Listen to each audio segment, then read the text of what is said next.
is Vijay from CLAT 100, and here in this session we are going to discuss 12 legal reasoning questions that were asked in Shift 1 of SLAT 2020. SLAT had a different structure that year and there were 15 questions in this section. In order to give this section a contemporary look, we have removed 3 out of those 15 questions and we have given a PDF of these 12 questions in the description of this video. So before you start watching the solutions of these 12 questions, please do take that as a test. Do not give yourself more than 12 minutes. Try to do those 12 questions in 12 minutes and then resume watching this video.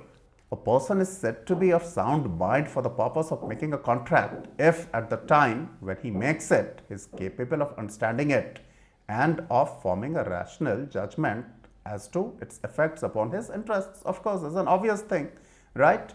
Annie is a painter and is also a patient in a mental asylum. She suffers with schizophrenia with lucid intervals. Here is very important for you to understand the meaning of the word lucid here. Lucid also means sane. Of course, it means clear. It means sane as well. During one such interval, that is, during one such lucid interval, she agreed to paint a portrait for Lucy. Alright, mind you, this Lucy has nothing to do with lucid. On payment of a specified sum, Lucy paid the entire amount in advance. 1 week later, on the day of delivery of the portrait, Annie refused to deliver, saying that she suffers from insanity. Can Lucy enforce performance? Alright.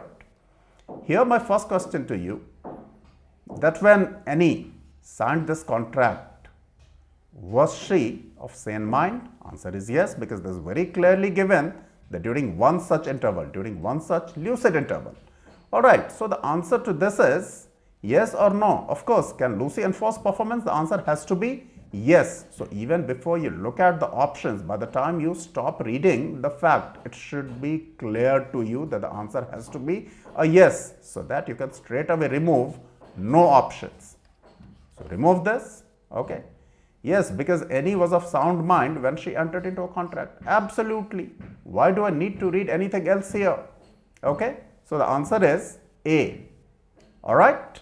Okay. Now this is a very good question. Principle 1. Communication of proposal is complete when it comes to the knowledge of the person to whom it is made. We are aware of these basics. We should be aware, right? Communication of acceptance, mind you, principle 2 is on communication of acceptance, is complete as against the proposer when it is put in course of transmission to him. Alright, so as to be out of the power of the acceptor.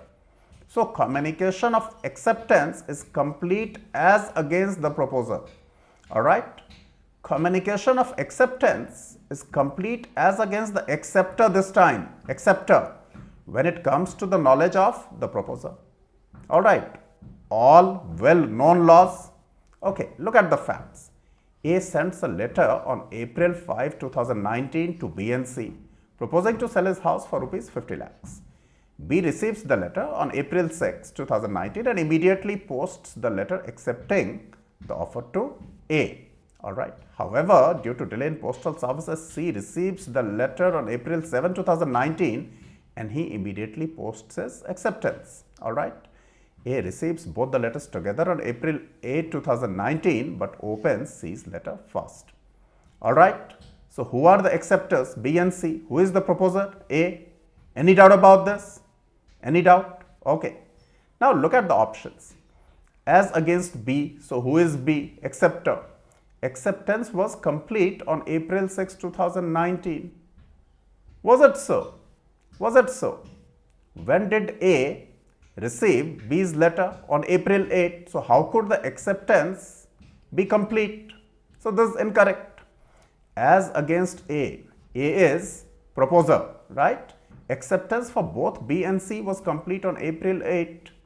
As against A, the acceptance for B, the acceptor, okay, was complete on 6th of April, because on 6th of April, B sent the communication of acceptance, and against C, it was complete on 7th, because that is when C sent it. Alright, so this also is completely incorrect.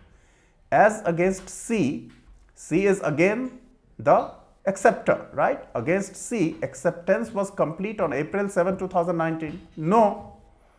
As against A, in this case, the acceptance was complete on April 7, not as against C. As against C, acceptance was complete on April 8, 2019. This is correct, right? So, it's a wonderful question on acceptance, all right? Okay. Act of God as a valid defense to rule of strict liability signifies act of nature.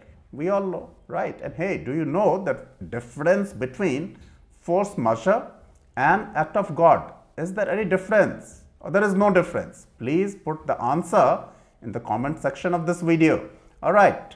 Okay, an act of nature, right? Okay.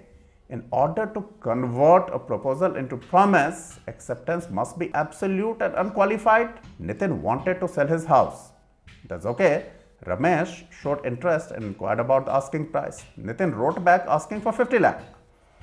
Ramesh responded saying he is willing to pay 45 lakhs. So, first of all, is the acceptance absolute and unqualified? No, there's a qualification. Right. The proposer wanted to get 50 lakh rupees. The acceptor is bargaining, is saying 45 lakh rupees. Okay. So, is the proposal converted to promise? The answer has to be no, even before you read the options, right? Nitin sells his house to Mohan for rupees 50 lakhs. He has all the rights to. Okay. Now, Nitin was bound to sell his house to Ramesh at 45 lakhs. Certainly not. Ramesh had accepted Nitin's offer to sell his house. No, he had bargained, right? Nitin has breached his promise to sell the house to Ramesh. No, Nitin was not bound to sell his house to Ramesh. That's the answer. Isn't that? All right. In the case of MC Mehta versus Union of India, the very famous case, which one of the following principles was laid down? It was of this particular concept, okay, was developed in this case, okay, and this is of absolute liability. And which case was it? Which case was it? This case was related to oleum gas leak. All right, please do read about it. Okay.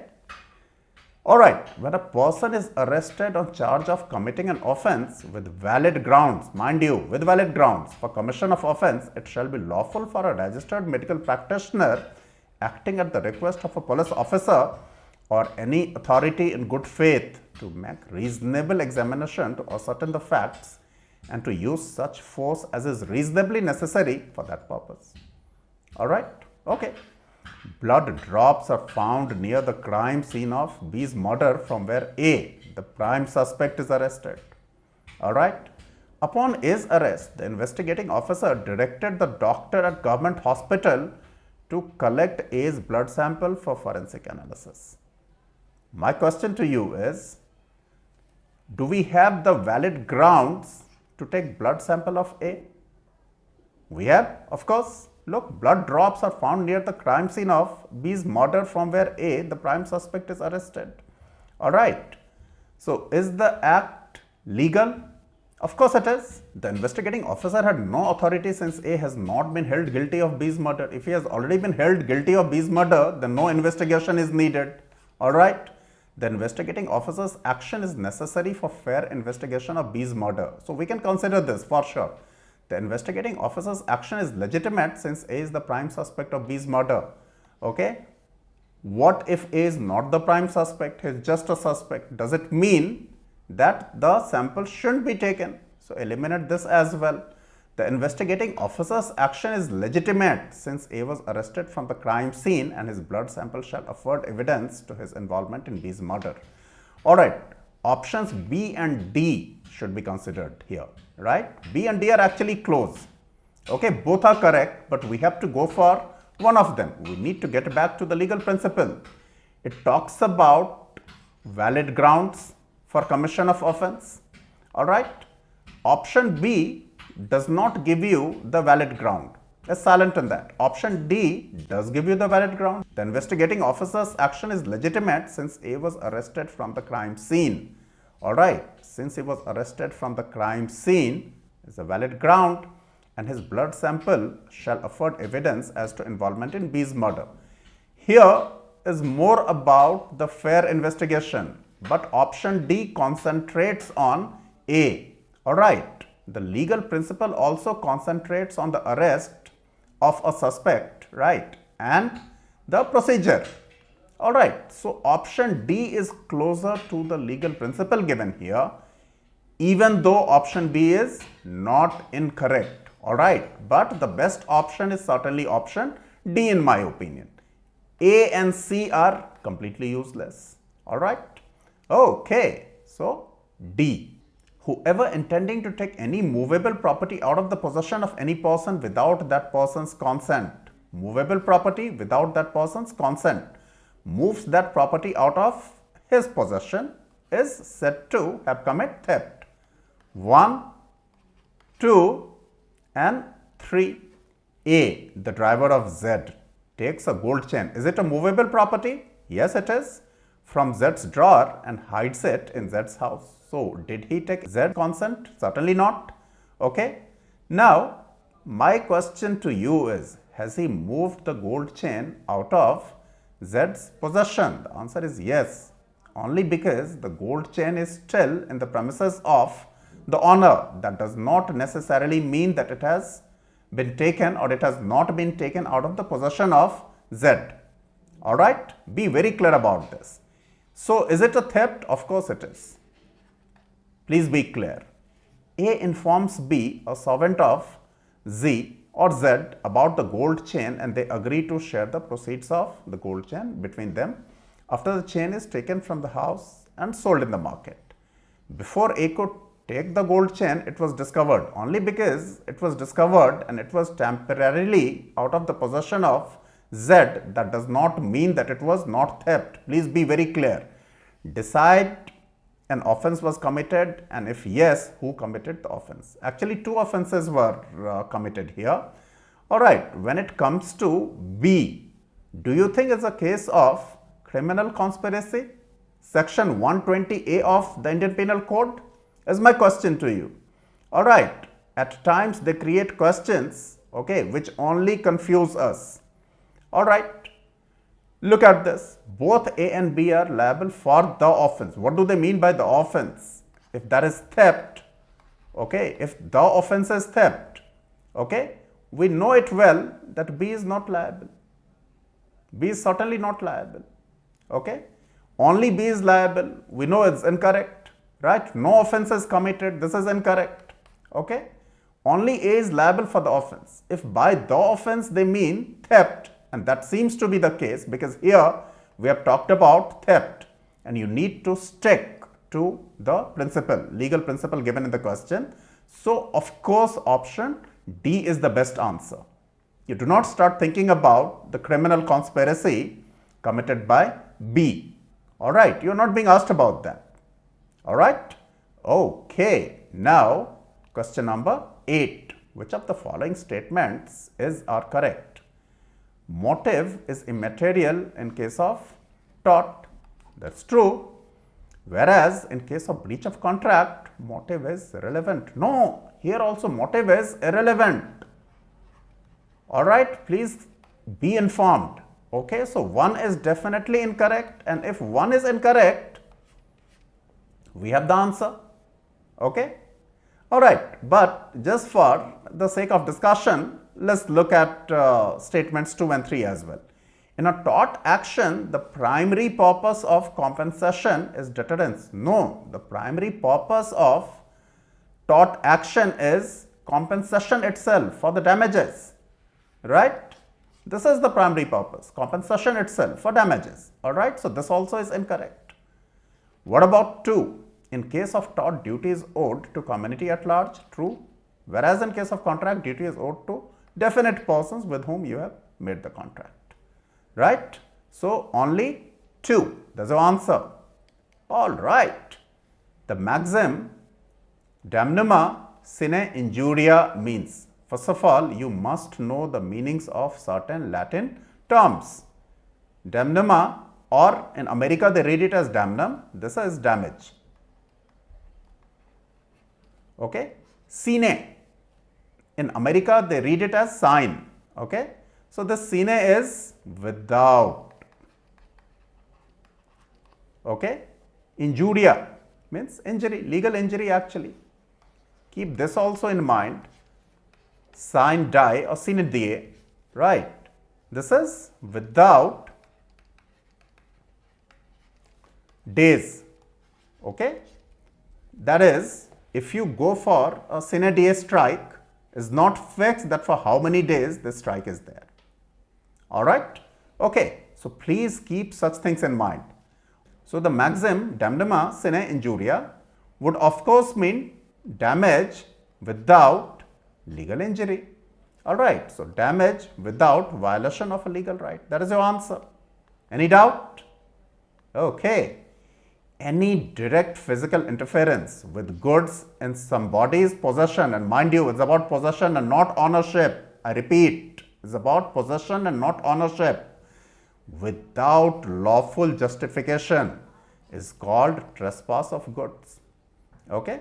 Mr. Verma purchased a car from a person who had no title to it. We need to understand that this is probably not even relevant to the question being asked, and sent it to a garage for repair. So Mr. Verma, no matter how he procured the car, he has sent it to a garage for repair. So at this stage, car is in possession of the garage owner. Alright. Mr. Sharma, believing wrongly that the car belonged to him, removed it from the garage. How can he move it from the garage when the car is in possession of the garage owner? He cannot do it forcibly. Let's make the question more difficult. In place of wrongly, let's put rightly. Even then, even if he rightly thought that the car belonged to him, you think it's justified? Can he force take it from the garage owner? It was in his possession, right? So he of course cannot. Be very, very, very clear about this. You cannot say that there's a lawful justification that the car belongs to you. First of all, here the car did not belong to him because that's given here, but that is immaterial. Even if the car belonged to him and he saw the car in someone's possession, he would not force take it, right? He will take legal recourse. All right. Okay. So, which of the following statements is correct? Mr. Sharma cannot be held responsible. Just forget this. Mr. Sharma can be held responsible for trespass of goods. Of course, yes. The Coal India Limited, Kolkata, decided to hold an auction to sell coal at subsidized rates to the public. All right. 12 bidders participated through registration for the auction. Till here, this is absolutely all right. However, Coal India Limited was unaware that the 12 bidders have entered into a bid rigging agreement wherein they agreed not to bid for more than a certain amount. They have entered into an agreement, bid rigging agreement. All right. Isn't that an oxymoron? If I say bid rigging agreement, right? So it cannot be an agreement then because the object is unlawful. Isn't the object unlawful? Alright, so you already have the answer. The contract will be valid, the contract would be void since the maximum number of parties to a contract under Indian Partnership Act 1932 and the Indian Contract Act 1872. Oh, the contract would be void because Coal India Limited is not a party to it. Okay, the contract would be void since the object of the contract is to cause a loss to interests of Coal India Limited and public interests. Absolutely, this is your answer. Any doubt? Okay. X, a publisher of daily newspaper YZ, sends an enveloped letter to B claiming that C is a cheat. C files a case of defamation. Defamation has been in news because of the Rahul Gandhi case. Alright, so what can be the maximum punishment in India for defamation? Please keep that in mind. That is 2 years. You can be asked this also. And which section of the Indian Penal Code covers defamation? Criminal defamation, that is. It is defined in section 499 of the IPC. All right. Okay. Now, X is not liable as there is absence of publication. Okay. Here, interestingly, they have talked about X, a publisher. All right. Publication for the purpose of defamation does not mean something getting published in a newspaper or magazine. All right. So, when X sends an envelope letter to B claiming that C is cheat, right, publication has already taken place. As there is absence of publication, this is factually incorrect. Alright. What is in camera? In camera is private. It does not mean that something is getting recorded. Okay, you need to be aware of such basic terms. Alright. X has committed defamation as it has harmed the reputation of C among right-thinking people. That's right. X is immune under privilege for being a publisher. Come on, yeah. X has not committed any defamation as the statement is a fair comment. We do not even know about this, whether it's fair, unfair or whatever. Right? So, the best option in the light of whatever information we have, that is option B. So, I'm sure you're on our Telegram group availing lots of valuable content, or invaluable should I say, here. And if you like this effort, what stops you from giving us a thumbs up, sharing it with your friends as well as enemies, subscribing to CLAT100 if not already done, and pressing the bell icon hard so that we keep you updated on whatever we do for you students. All the best.